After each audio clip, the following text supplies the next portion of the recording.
buddy.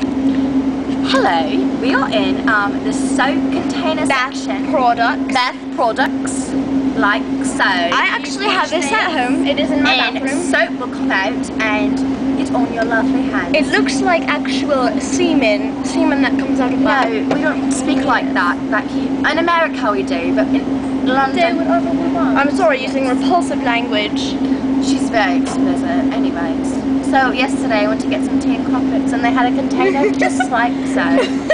After that, I had some fish and chips and it was so magnificent. What is this? They held us so hot. This has to be the taggiest, most disgusting. It was so bath product. It reminds me of you. Who? Oh goodness, Ashley, that has to be the most rude thing I have ever heard in my entire career of being. Yes. Do you have crabs? So we're gonna go to another section and make another video. Pubic hair crabs. Love ya. Bye. Love ya. Love ya. Love ya. Bye. Bye.